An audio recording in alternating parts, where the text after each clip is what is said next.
हरे कृष्णा दोस्तों, कैसे हैं आप सब लोग। मैं हूं आपकी सखी और मैं उम्मीद करती हूं आप सब लोग बहुत अच्छे होंगे। आज हम भगवद गीता के 5वें अध्याय कर्म संन्यास योग के बारे में समझने वाले हैं। यदि आपने इसके पहले के वीडियो नहीं देखे हैं तो चैनल पर अपलोड हो चुके हैं, आप उन्हें जाकर जरूर देखिए। भगवद गीता का 5वां अध्याय कर्म संन्यास योग कहलाता है। इसमें श्री कृष्ण अर्जुन को यह समझाते हैं कि कर्म यानी कर्तव्य और संन्यास यानी त्याग में कौन सा श्रेष्ठ और सच्चा त्याग है। अर्जुन के मन में यह प्रश्न था कि क्या संन्यास यानी संसार त्याग ही श्रेष्ठ है या कर्म योग कर्तव्य निभाना बेहतर है। इस पर श्री कृष्ण उत्तर देते हैं कि निष्काम भाव से कर्म करना यानी कर्म योग ही श्रेष्ठ मार्ग है, क्योंकि केवल संन्यास लेने से मुक्ति नहीं मिलती। इस अध्याय में श्री कृष्ण कर्म और संन्यास के वास्तविक अर्थ को समझाते हैं और बताते हैं कि सच्चा सन्यासी वही है जो अपने कर्मों को भगवान के लिए करता है और फल की इच्छा नहीं रखता। दोस्तों, श्लोक 1 से 6 के बीच श्री कृष्ण ने कर्म योग और संन्यास का अंतर बताया है। अर्जुन पूछते हैं, हे कृष्ण, आप कभी कर्म योग यानी कर्तव्य पालन की प्रशंसा करते हैं और कभी संन्यास यानी त्याग की। कृपया मुझे बताइए कि इनमें से श्रेष्ठ कौन है। श्री कृष्ण उत्तर देते हैं कि कर्म योग और संन्यास दोनों ही मोक्ष का मार्ग है, लेकिन कर्म योग अधिक श्रेष्ठ है। संन्यास का अर्थ केवल बाहरी वस्तुओं का त्याग नहीं, बल्कि मन और बुद्धि का त्याग है।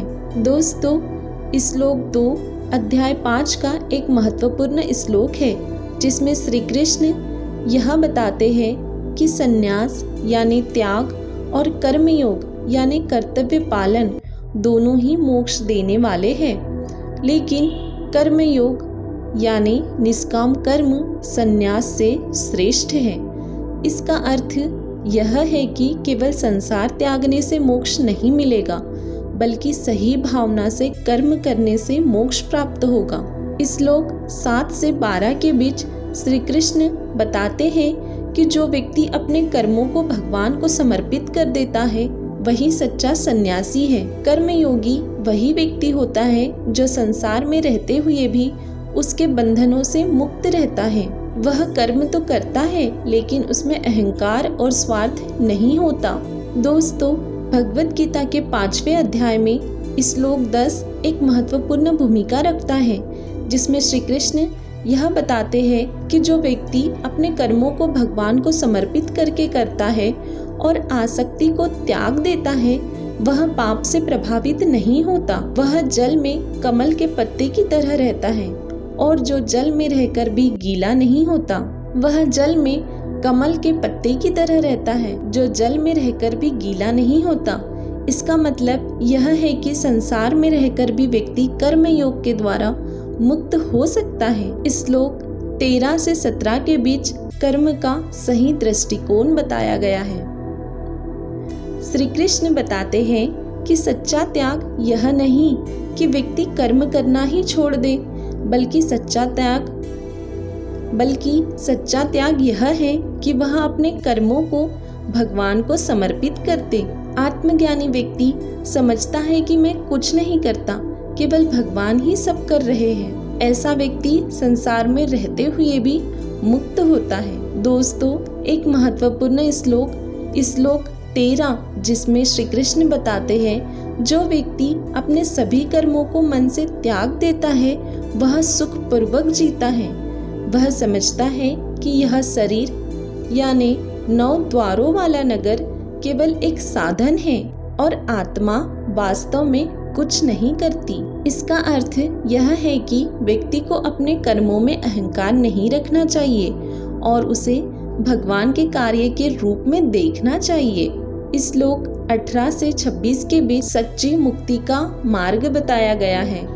श्री कृष्ण बताते हैं कि जो व्यक्ति सच्चे ज्ञान को प्राप्त कर लेता है वह सभी को समान दृष्टि से देखता है। वह समझता है कि ब्राह्मण, चांडाल, गाय, हाथी और कुत्ते में एक ही आत्मा है। ऐसा ज्ञानी व्यक्ति संसार के सुख दुख में समभाव बनाए रखता है और परम शांति प्राप्त करता है। अध्याय 5 का श्लोक 18 एक महत्वपूर्ण श्लोक है, जिसमें श्री कृष्ण यह बताते हैं कि सच्चे ज्ञानी व्यक्ति ब्राह्मण, हाथी, कुत्ते और चांडाल में कोई भेदभाव नहीं करते, क्योंकि वे सभी में एक ही आत्मा देखते हैं। इसका मतलब यह है कि व्यक्ति को सभी के प्रति समान दृष्टि रखनी चाहिए और किसी के साथ भेदभाव नहीं करना चाहिए। दोस्तों, आगे श्लोक 27 से 29 के बीच श्री कृष्ण हमें मोक्ष और ब्रह्मनिष्ठ जीवन की सीख देते हैं। श्री कृष्ण बताते हैं कि जो व्यक्ति अपने मन और इंद्रियों को नियंत्रित करता है वह ब्रह्म में स्थित होकर मोक्ष को प्राप्त करता है। वह ब्रह्म में स्थित होकर मोक्ष को प्राप्त कर सकता है।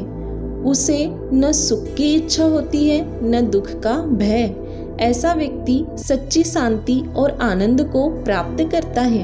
अध्याय 5 का महत्वपूर्ण श्लोक 29, जिसमें श्री कृष्ण यह बताते हैं कि जो व्यक्ति मुझे यानी भगवान को सभी यज्ञों और तपस्याओं का भोक्ता, समस्त लोकों का स्वामी और सभी प्राणियों का सच्चा मित्र समझता है, वह परम शांति प्राप्त करता है। इसका अर्थ यह है कि भगवान को ही सब कुछ समर्पित करने से व्यक्ति को सच्ची शांति और मुक्ति मिलती है। दोस्तों, इस अध्याय का सारांश हमें बहुत कुछ सीख देता है। कर्मयोग और संन्यास दोनों मोक्ष के मार्ग हैं, लेकिन कर्मयोग श्रेष्ठ है। सच्चा संन्यास केवल कर्म का त्याग नहीं बल्कि फल की आसक्ति का त्याग है। ज्ञानी व्यक्ति सभी में समान आत्मा देखता है और किसी से भेदभाव नहीं करता।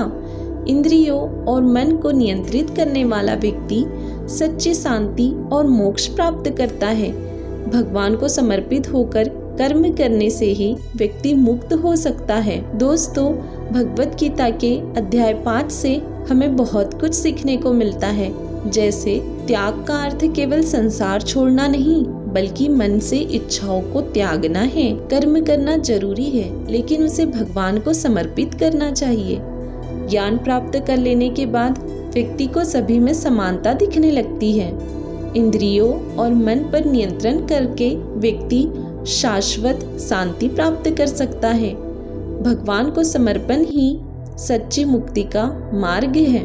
दोस्तों, 5वां अध्याय हमें यह सिखाता है कि सच्चा संन्यास केवल कर्मों का त्याग नहीं बल्कि कर्मों को भगवान को समर्पित करना है। श्री कृष्ण समझाते हैं कि कर्म योग ही मोक्ष का सर्वोत्तम मार्ग है, क्योंकि यह व्यक्ति को शांति और आनंद देता है। दोस्तों, यहाँ अध्याय 5 समाप्त होता है। अगला अध्याय ध्यान योग है, जहाँ श्री कृष्ण ध्यान यानी मेडिटेशन की शक्ति को विस्तार से समझाएंगे। यदि आपको यह वीडियो पसंद आया है तो वीडियो को लाइक कर दीजिए और चैनल को सब्सक्राइब कर दीजिए, ताकि ऐसे ही वीडियो की नोटिफिकेशन आप तक पहुंचती रहे। यदि आप अपनों के अंदर भी कुछ बदलाव लाना चाहते हैं और उन्हें भी भगवत गीता के इस पाठ का आनंद दिलाना चाहते हैं तो उन तक यह वीडियो शेयर कर दीजिए। ऐसे ही हम मिलेंगे नेक्स्ट वीडियो में। तब तक के लिए हरे कृष्णा।